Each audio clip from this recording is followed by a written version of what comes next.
जय सिया राम। राधे राधे। कैसे हो आप सब? आई होप आप सब अच्छे होंगे। गीता में भगवान कृष्ण अनमोल वचन।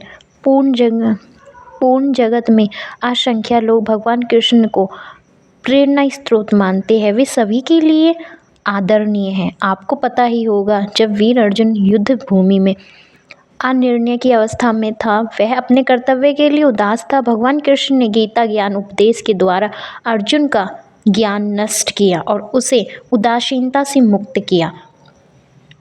गीता का यह अनमोल ज्ञान न केवल अर्जुन के लिए उपयुक्त था, परंतु शताब्दियों में से मानव जाति को एक वरदान साबित हुआ।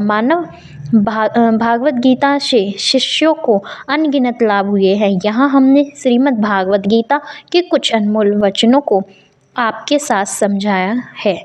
आइए जानते हैं। जीवन में कभी मौका मिले तो किसी के साथ सारथी बनना, स्वार्थी नहीं। कर्म ना करने से अच्छा है कर्म करना, और कर्म करते हुए फल की आसक्ति से मुक्त होकर कर्मयोग का पालन करना अति उत्कृष्ट है। लाभ हानि, जय पराजय, असफलता सफलता, इनके चिंतन से ऊपर उठकर अपना कर्तव्य करो। असत की सत्ता नहीं और सत का अभाव नहीं। आत्मा है, आत्मा सत्य है। सभी धर्मों का त्याग कर मेरी शरण में आओ, मैं तुम्हारा उद्धार करूंगा। इस कलयुग में केवल वही बुद्धिमान है जो भगवान की उनके पार्षदों सहित संकीर्तन भक्ति करते हैं। दृश्य कपटी मनुष्य मेरी शरण ग्रहण नहीं करते। 4 प्रकार के पुण्यात्मा मेरी शरण ग्रहण नहीं करते। आर्त, जिज्ञासु, अर्थार्थी या ज्ञानी। इस संसार में मेरे लिए कुछ असंभव नहीं है। ऐसा कुछ भी नहीं जो मैं प्राप्त नहीं कर सकता, फिर भी निस्वार्थ कर्म कर रहा हूँ। जिस प्रकार मोती धागे की गुत्थे होते हैं, उसी तरह जब कुछ मुझ पर ही आश्रित है। कई हजारों वर्षों में कोई भी योगी होता है और इनमें से भी कोई विरला ही मुझे वास्तव में जानना पड़ता है। कर्म के फल से आसक्ति के बिना निस्वार्थ कर्म करने से मनुष्य आत्मा को शुद्ध कर रखता है, और जब जब धर्म को हानि होती है और अधर्म का वर्चस्व बढ़ने लगता है, मैं संसार में अवतारित होता हूँ। साधुओं का उद्धार और दुष्टों का संहार करने के लिए मैं अवतार लेता हूँ। मेरे जन्म और कर्तव्य दिव्य है। जो मुझे सभी जीवों का स्वामी जानता है और मेरी इस भक्ति में लग जाता है, इस हीन दुर्बलता को त्याग करो और अपना कर्म करो। देवताओं की पूजा करने वाले स्वर्ग और उच्च लोगों को प्राप्त होते हैं, परंतु मेरी भक्ति करने वाले मेरे परम धर्म को प्राप्त होते हैं। जन्म जन्मांतर के बाद जैसे ज्ञान प्राप्त होता है, वैसे महात्मा मुझे समस्त कारणों का कारण जानकर मेरी शरण में आता है। वह महात्मा दुर्लभ है। उठो और फल की आसक्ति त्याग कर कर्म करो। तुम मेरे भक्तों को, और मेरे भक्त का कभी विनाश नहीं होता।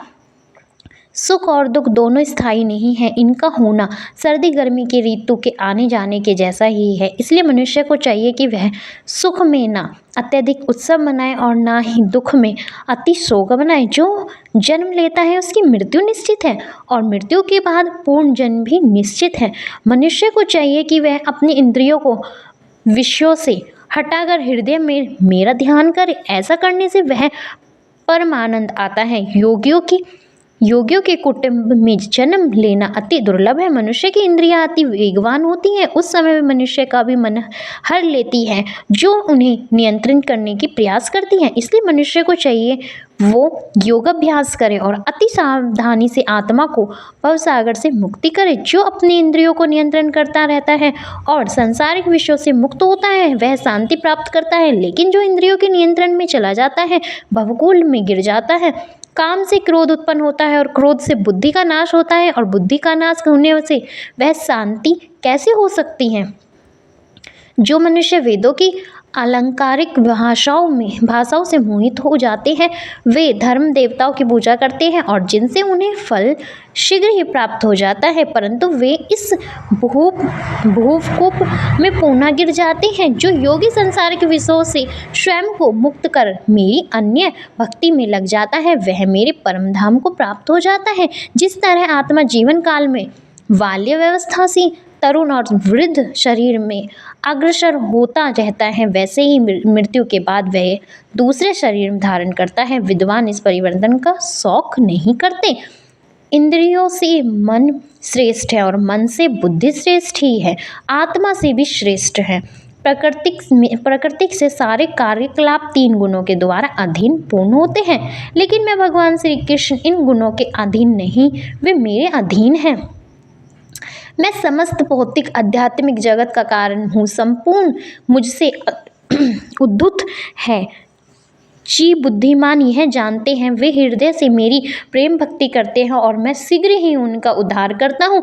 जो सृष्टि में परमात्मा रूप में है, वही हमारे शरीर में आत्मा रूप में विराजमान होता है। जैसे परमात्मा में संपूर्ण सृष्टि प्रकाशमान हो रही है, वैसे ही आत्मा से शरीर प्रकाशमान हो रहा है। मेरी भक्ति में लगा हुआ मुझे परमात्मा को हर ओर दिखता है और उसके लिए मैं कभी आदर्श नहीं हूँ और वो मेरे लिए ही भी आदर्श नहीं है। जब मैं अवतार लेता हूँ तो मैं मूर्ख मेरा उपहास करते हैं और अज्ञानता प्रबल होने के कारण वे मुझे परमेश्वर के दिव्य स्वभाव को नहीं जान पाते। जो मेरी शरण ग्रहण करते हैं, भले ही वो निजमना स्त्री वैश्य शूद्र क्यों ना हो, मेरे परम धाम को प्राप्त हो जाते हैं। जैसे यार हम वीडियो अच्छी लगी हो तो प्लीज़ चैनल को लाइक एंड सब्सक्राइब करना ना भूलें। Thank you for watching this video.